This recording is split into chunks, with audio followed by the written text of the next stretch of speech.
हाँ जी, मेरे प्यारे प्यारे दोस्तों, कैसे हैं आप सब। और उम्मीद करता हूं भाई कि आप लोग बिल्कुल अच्छे होंगे, बिल्कुल बिंदास होंगे। जहां पर भी होंगे आप लोग बिल्कुल स्वस्थ होंगे, मस्त होंगे। और समय निकाल करके भाई लोगों स्पोर्ट्स टॉक भी आप लोग जरूर देख रहे होंगे।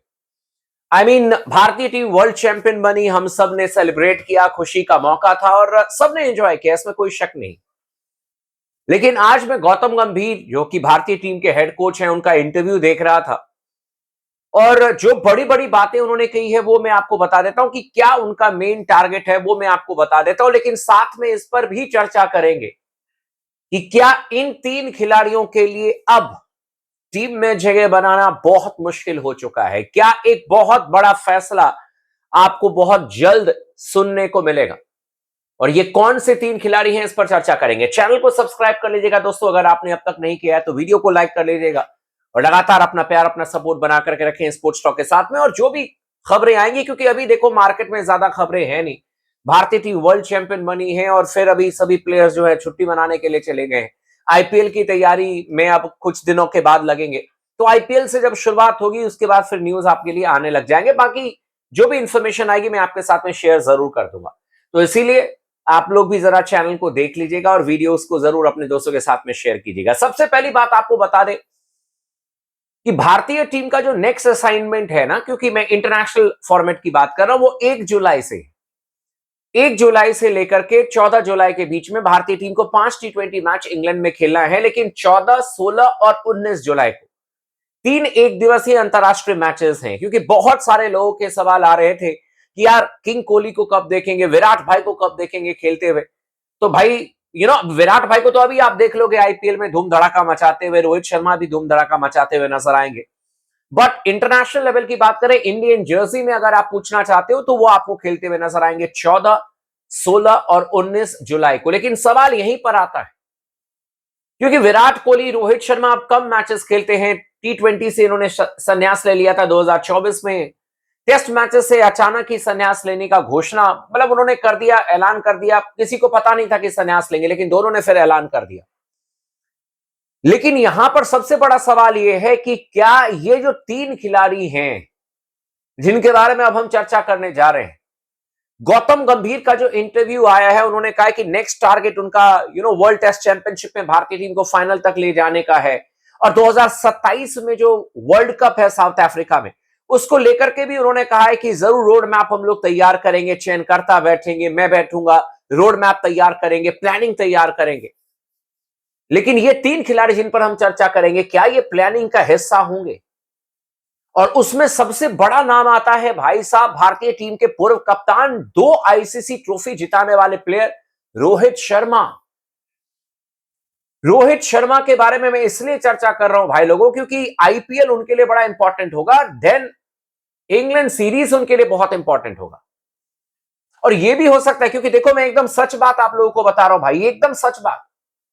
चाहे आकर के कोई ट्रोल कर दे, चाहे आकर के कोई कुछ भी कह दे, क्योंकि इसी तरीके से बीच आईपीएल में रोहित शर्मा और विराट कोहली ने पता नहीं क्या उनको जहन में आया या किसके दबाव में उन्होंने ऐलान कर दिया कि भाई हम दोनों जो हैं वो टेस्ट मैच अब नहीं खेलेंगे, है ना।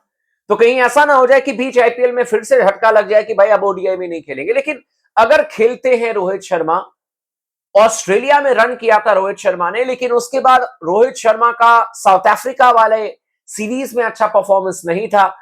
And then of course New Zealand वाले सीरीज में भी रोहित का परफॉर्मेंस अच्छा नहीं था। और अगर आप देखोगे तो दो दो ऐसे प्लेयर हैं जो कि इस समय इंतजार में लगे हुए हैं, जिसमें से कि सबसे पहला नाम आता है यशस्वी जायसवाल का। शुभमन गिल आपके ओडीआई फॉर्मेट के कप्तान हैं। शुभमन गिल ने ओडीआई फॉर्मेट में बहुत जबरदस्त तरीके से काम किया है। लेकिन क्या रोहित शर्मा शुभमन गिल के साथ में 27 वर्ल्ड कप में ओपन करेंगे? मेरा बस चले तो जरूर करेंगे, लेकिन मेरे कहने से तो होगा नहीं ना भाई लोगों। ये तो रोहित के परफॉर्मेंस पर डिपेंड करेगा।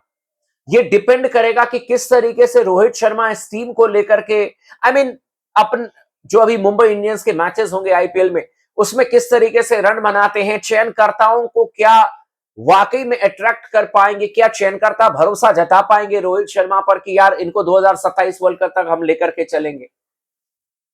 ओडीआई फॉर्मेट में आपको इस तरीके के प्लेयर्स की जरूरत है, लेकिन चयनकर्ताओं को क्या लगता है कि रोहित शर्मा की जरूरत है या जायसवाल के साथ में चले जाएंगे?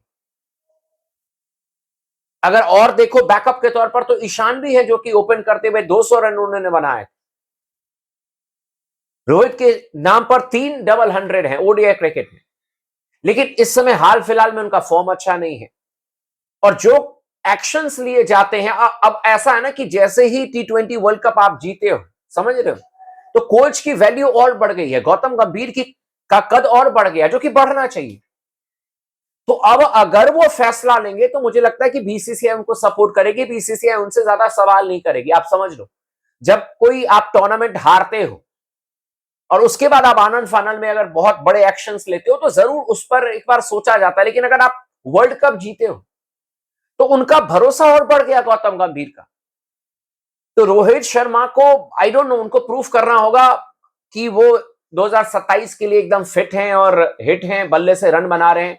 अदरवाइज यशस्वी जायसवाल जो है वो पहले नंबर पर वेटिंग लिस्ट में है और मैनेजमेंट उनको मौका दे सकती है। अभी हाल फिलहाल में जायसवाल का शतक भी आया था, वेस्ट इंडीज के खिलाफ में कमाल, साउथ अफ्रीका के खिलाफ में कमाल की बैटिंग की थी जब गिल नहीं थी। दूसरे नाम पर चर्चा करेंगे क्योंकि रोहित पर बहुत ज्यादा चर्चा होगी, ग्रेट प्लेयर भी है। कई सारे लोगों के मन में सवाल है विराट कोहली। विराट कोहली ने अभी लगातार रन बनाए हैं भाई, एकदम कंटिन्यूअसली रन बनाए हैं। हां, अगर कोई फिर से चमत्कारिक, जो मैंने वीडियो के पहले में कह दिया, चमत्कारिक फैसला हो जाए, अब महेंद्र सिंह धोनी की तरह ही विराट कोहली ने और रोहित शर्मा ने अचानक ही पिछले साल आईपीएल के बीच में अप्रैल में आकर के एक एक दोनों भाई ने झटका दिया तमाम फैंस को कि भाई थैंक यू वेरी मच, अब हम टेस्ट मैच नहीं खेलेंगे। अचानक ही ये फैसला लिया गया, ना आपको पता था ना मुझे पता था। तो अगर ये झटके वाली कोई खबर ना नजर आए, अगर अचानक फैसला ना लिया जाए तो विराट कोहली 100% खेलेंगे, because he has scored lot of run. Australia में उनका अर्धशतक आया था एक मैच में, उसके बाद 2 शतक आए थे साउथ अफ्रीका के खिलाफ में बैक टू बैक, देन एक अर्धशतक आया था। इसके अलावा देखो तो न्यूजीलैंड के खिलाफ में उन्होंने रन बनाए हैं। तो वो अपनी पोजीशन तो बिल्कुल 3 नंबर पर सॉलिड करके बना करके रखा है विराट कोहली ने।